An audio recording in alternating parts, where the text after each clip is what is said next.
Hey guys, and welcome to Car Guy 1999 Reviews. Today, thanks to Seacoast House of Cars, we have their 2022 Hyundai Elantra N. This car is just awesome. I've driven the Veloster N. I have driven one of these before, but the test drive route was really crappy. So it's nice to get behind the wheel of one again and start to really figure out what it's like. And it's good. Obviously, the Hyundai N has been brought to life by Albert Biermann, responsible for some of the most iconic BMW M cars ever. E46 M3, Biermann. E60 M5, Biermann. E92 M3, Biermann. Hyundai Elantra N, it's Biermann, baby. These seats are phenomenal. They keep you in place without being a little overbearing. I am a heavier set American, of course, and someone skinnier than me is going to be a little bit more comfortable, but oh, what a cool car. And just, I love this era we're in right now with the revitalization of affordable performance cars. Even the Miata now is 40 grand, essentially, which I always thought was a little bit much. But here you have something. You know, you got turbocharged 4-cylinder making just shy of 300 horse. With a tune, you're making 300 horse. And some of the best chassis dynamics, sub 50,000, I think, you have anywhere. You also have your GR Corolla, your Civic Type R that is sort of above 50 grand, your Integra Type S. But these cheaper, more affordable performance cars, I love. I haven't driven one that I haven't really liked. Different drive modes. Here's what's crazy. So you have really the tale of two different cars. You have Eco, Normal. Your gauge cluster is just like any other Elantra, even in sport, like any other Elantra.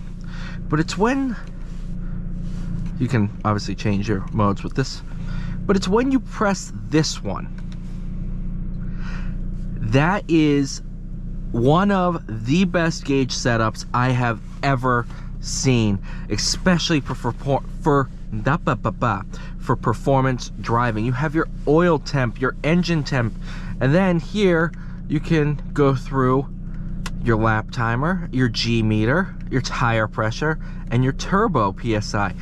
Everything you need is right in front of you, and it is big enough where when you have a helmet on and you're hitting apexes or taking down cones, well, you're not supposed to hit the cones, but you know what I mean. It's big enough where you can glance down and, you know, if this starts with a 2, okay, my oil temp's getting a little high.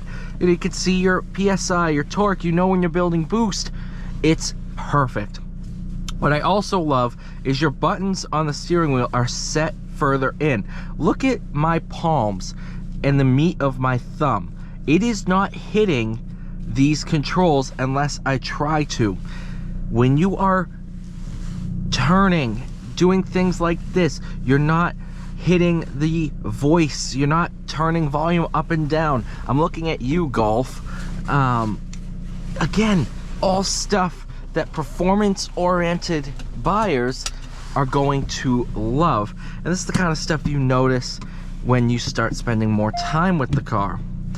And a lot of some of these cars, they have auto rev matching either enabled by default, and the only way to shut it off is to turn traction off, stuff like that, or you can't enable it in certain modes. It's just confusing. This one, let me put it, does it work in eco mode? I want to try eco mode. Oh, come on. But you can do it in normal, so you can have auto rev matching in normal. Obviously it's going to be in sport too, but it is just so accessible right here, and you can hit that on the track without accidentally hitting it. So you just boop, boop, and then you just, boom, you got it. It's awesome. Awesome. Ergonomics of this cabin are just so perfect. And when you're starting with one of the cheapest economy cars for sale, it's very, very surprising to have something like this turn out the way it did.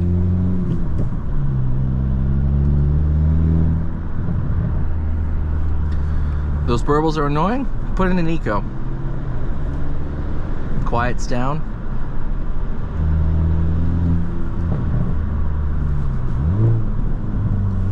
Oh, it's so amazing. End mode. Oh, I forgot about that display. Oh my goodness.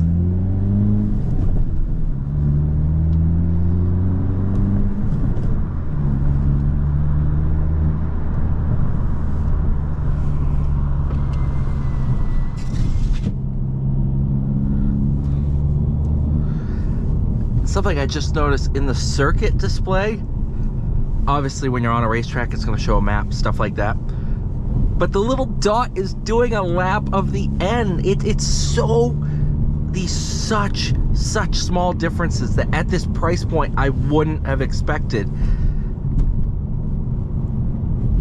and it has it. And it's all these small things that just add up to make this car so special.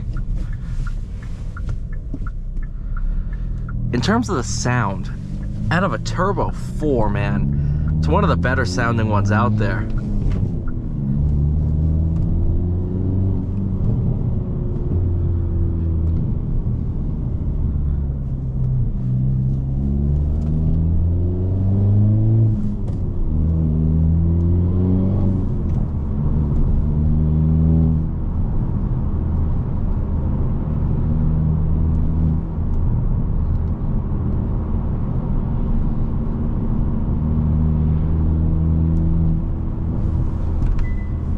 Shut off rev matching.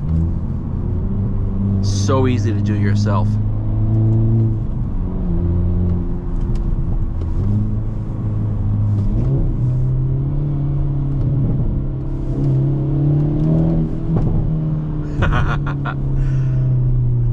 And keep your eye on the shift lights.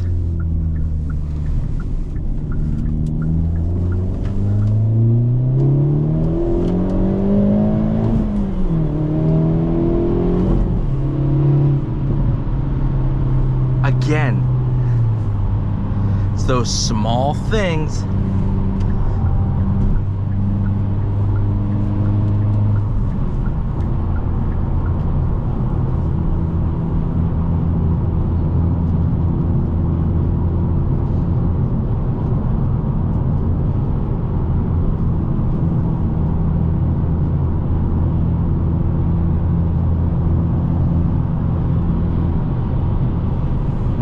this car. I love this car.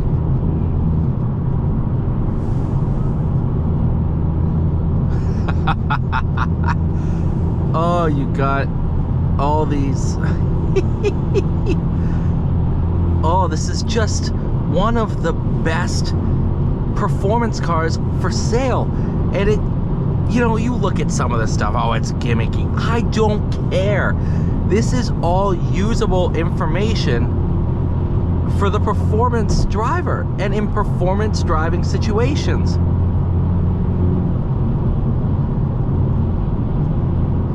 And 6th gear isn't miles shorter than it needs to be. You're 75 miles an hour, cruising just over 2,500. Cool. And how's the drone in Eco? Non-existent. You can't even really hear the engine.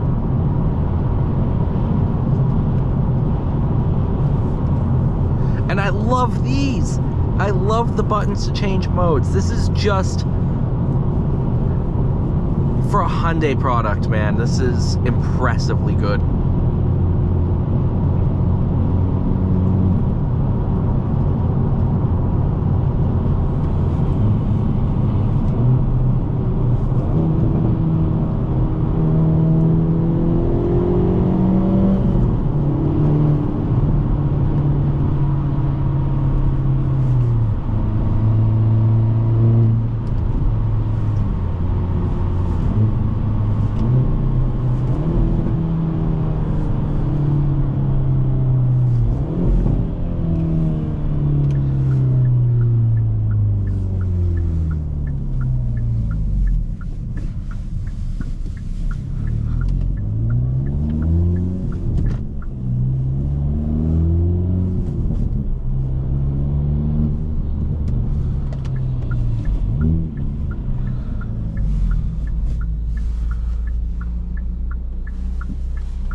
so good.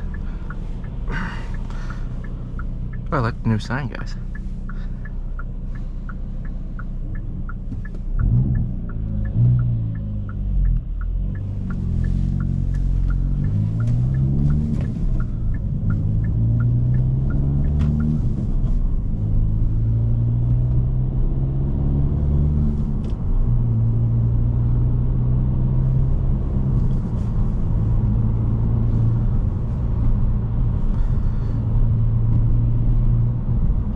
If you told me 10, 15 years ago,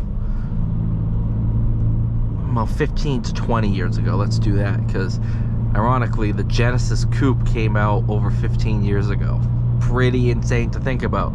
But when they were making the Tiburon, that was their sports car. If you told me Hyundai would make this, I would have laughed in your face. If you told me 25 years ago Porsche made something like this, I would believe you. This is good.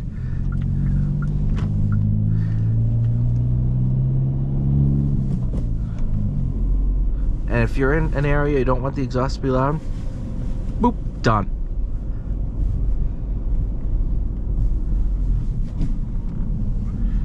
It's one of those cars that this is going to go down in history as one of the best affordable performance cars. Thank you guys so much for watching. Please like, share, subscribe. See you all in the next one.